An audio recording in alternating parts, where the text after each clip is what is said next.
Hello everyone. हमारे engineers दोस्तों के लिए बहुत अच्छी वैकेंसी आई है जिसमें 864 पोस्ट है और सैलरी इसकी देखिए, सैलरी भी अच्छी बन रही है। 60,000 तक सबकी सैलरी बन जाएगी। यहाँ पे नीचे जो भी मैंने पोस्ट मेंशन की है ये सारी पोस्ट उसमें इंक्लूडेड है। तो चलिए डिटेल में देखते हैं नोटिफिकेशन, लेकिन इसके पहले आप चैनल को लाइक शेयर एंड सब्सक्राइब करना ना भूलें, ज़रूर करना सब्सक्राइब। ये जो रिक्रूटमेंट है ये आई है एनटीपीसी से और एनटीपीसी का जो एक नया प्रोजेक्ट है 130 गीगावाट का, तो वो 2032 तक उनको इंस्टॉल करना है और उसके लिए उनको promising dedicated energetic young graduate engineers की ज़रूरत है। तो अगर ये सारी क्वालिटीज़ आप में हैं तो आप इस पोस्ट के लिए ज़रूर अप्लाई कर सकते हो। तो यहाँ पे देखिए इलेक्ट्रिकल इंजीनियर्स की जो है वो 280 पोस्ट है, 280 पोस्ट है। मैकेनिकल की 360 है। इलेक्ट्रॉनिक्स और इंस्ट्रूमेशन में 164 पोस्ट है। सिविल में 30 और माइनिंग में 30 है। क्वालिफिकेशन देखते हैं फटाफट। फुल टाइम बैचलर्स डिग्री चाहिए इन इंजीनियरिंग और टेक्नोलॉजी। 65% के ऊपर आपको मार्क्स चाहिए। 65% के नीचे अगर आपको मार्क्स है तो नहीं चलेगा। और इसके साथ सबसे इम्पॉर्टेंट चीज़ ये है कि आपने गेट एग्ज़ाम 2022 का ये आपने अपीयर और क्वालिफाई करना ज़रूरी है। अगर आपने ये एग्ज़ाम क्वालिफाई किया है तो ही आप इस पोस्ट के लिए अप्लाई कर सकते हो। यहाँ पे देखिए डिसिप्लिन एडवर्टाइज्ड है और prescribe full time degree in engineering दी है। इलेक्ट्रिकल इंजीनियरिंग में electrical and electronics, electrical instrumentation and control, power system and high voltage, power electronics, power engineering, ऐसे सारे यहाँ पे फुल टाइम डिग्रियाँ दी है। अब यहाँ देखिए ये है एज लिमिट का क्राइटेरिया। एज लिमिट जो है अपर एज लिमिट का है 27 ईयर्स का। तो अगर आपकी उम्र 27 ईयर्स तक है, उसके नीचे है, तो आप इस पोस्ट के लिए अप्लाई कर सकते हो। अभी देखते हैं सिलेक्शन प्रोसीजर जो है। तो उसमें दिया है कि जैसे मैंने आपको पहले बताया था कि आपने गेट एग्ज़ाम जो थी 2022 की वो अपीयर और क्वालिफाई करनी चाहिए। और उसके साथ है कि आपके जो गेट के जो मार्क्स हैं 2022 के, वही मार्क्स वैलिड लिए जाएंगे ईईटी 2022 के रिक्रूटमेंट के लिए। और इसके साथ जो नेक्स्ट है ये देखिए, यहाँ पे प्रोजेक्टेड वैकेंसीज है, यहाँ पे डिसिप्लिन दिया है, फिर यहाँ पे टोटल वैकेंसीज और कास्ट वाइज इसका डिवाइडेशन। इलेक्ट्रिकल की 280 वैकेंसीज है और मैकेनिकल की 360 है। इलेक्ट्रॉनिक्स इंस्ट्रूमेंटेशन में 164, सिविल में 30, माइनिंग में 30। ये है इसका कंपनसेशन का पैकेज में ये देखिए, ये आपका बेसिक पे स्केल रहने वाला है 40,000 से लेके 1,40,000 तक। ये है यहाँ पे देखिए बेसिक पे ऑफ ₹40,000 E1 ग्रेड।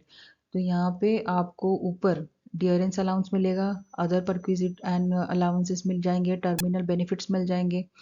तो ये सारा मिला के करीब 55-60 तक आपकी सैलरी बन सकती है। और यहाँ पे देखिए बताया है कि ड्यूरिंग ट्रेनिंग और आफ्टर एब्जॉर्प्शन। तो ट्रेनिंग के दरम्यान भी आपको सैलरी मिलेगी और एब्जॉर्प्शन तो मिलेगी। प्लेसमेंट का देखते हैं। प्लेसमेंट का इन्होंने दिया है कि 1 ear training at various places. आपका 1 साल का ट्रेनिंग रहेगा डिफरेंट प्लेसेस पे। और उसमें यहाँ पे जो है कि आपको पोस्ट किया जाएगा प्रोजेक्ट्स पे और स्टेशंस पे for shift operations of power plants.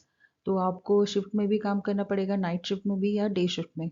तो ऐसे अलग अलग प्रोजेक्ट्स पे या फिर अलग अलग स्टेशंस पे आपको पोस्ट किया जाएगा।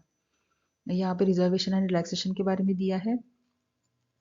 और उसके साथ यहाँ पे देखिए सर्विस अग्रीमेंट बॉन्ड का दिया है। तो ये जानकारी बहुत इंपॉर्टेंट है, ये जानकारी आप ज़रूर ध्यान देके देखिए। अगर आप जनरल EWS या OBC कैटेगरी को बिलोंग करते हैं तो आपको 5 लाख रुपए का एक सर्विस एग्रीमेंट बॉन्ड करना पड़ेगा। और अगर आप SC ST या PWBD कैटेगरी से बिलोंग करते हैं तो आपको 2,50,000 का सर्विस एग्रीमेंट बॉन्ड करना पड़ेगा। और इसके बाद मतलब ये कितने टाइम के लिए है, तो ये 3 साल के लिए है। और 1 साल का जब आपका ट्रेनिंग प्रोग्राम पूरा हो जाएगा सक्सेसफुली, तो उसके बाद फिर ये आपको 3 साल का बॉन्ड करना है। इसके बाद जो है हेल्थ चेकअप भी आपका हो जाएगा, मतलब मेडिकल एग्जामिनेशन जो भी कैंडिडेट्स हैं उन सबका हो जाएगा।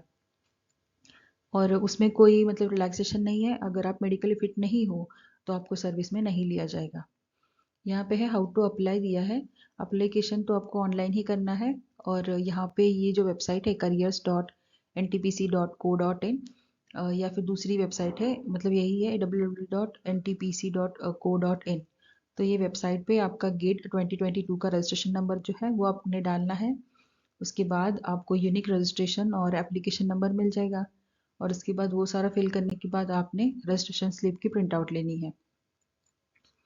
और ये देखिए ये 5th नंबर का जो पॉइंट है इंपॉर्टेंट, यहाँ पे दिया है अगर आप जनरल EWS या OBC कैटेगरी को बिलोंग करते हैं तो आपको 300 मतलब 300 रुपये आपको रजिस्ट्रेशन फ़ी भरनी है। और उसके साथ अगर आप SC ST PWBD या एक्स सर्विसमैन हो तो और फीमेल कैंडिडेट हो तो आपको फ़ीस भरने की ज़रूरत नहीं है और फ़ीस जो है ऑनलाइन या ऑफलाइन मोड में ली जाएगी। यहाँ पे प्रोसीजर दिया है ऑफलाइन मोड में आप कैसे पे कर सकते हो। स्टेट बैंक ऑफ इंडिया में आपको पेमेंट करना है, ये इनका अकाउंट नंबर है।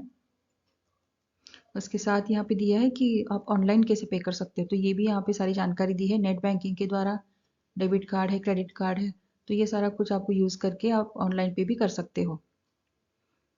और इसके बाद यहाँ पे दिया है जानकारी कि अगर आप किसी गवर्नमेंट डिपार्टमेंट में काम कर रहे हो या फिर PSU में काम कर रहे हो या फिर ऑटोनोमस बॉडीज़ में काम आप कर रहे हो तो आपको सबमिट रिलीविंग लेटर, मतलब यहाँ पे दिया है कि required to submit relieving letter. तो जब आपका ज्वाइनिंग हो जाएगा यहाँ पे, जब आप सिलेक्ट हो जाओगे इस पोस्ट के लिए तो आपको रिलीविंग लेटर सबमिट करना है यहाँ पे। और ये सबसे इम्पोर्टेंट चीज़ है यहाँ पे देखिए, last date for online application, last date जो है इसकी तो वो है 11 नवंबर। तो ये डेट आप ध्यान में रखिए। और मैं तो कहती हूँ कि अगर आप इस पोस्ट के लिए एलिजिबल हैं तो आप जल्दी से जल्दी इस पोस्ट के लिए एप्लीकेशन कर दीजिए, लास्ट डेट का क्यों इंतज़ार करना। चलिए पूरा नोटिफिकेशन हमने डिस्कस कर लिया है। आप चैनल को लाइक शेयर एंड सब्सक्राइब ज़रूर करें। All the best, thank you for watching this video.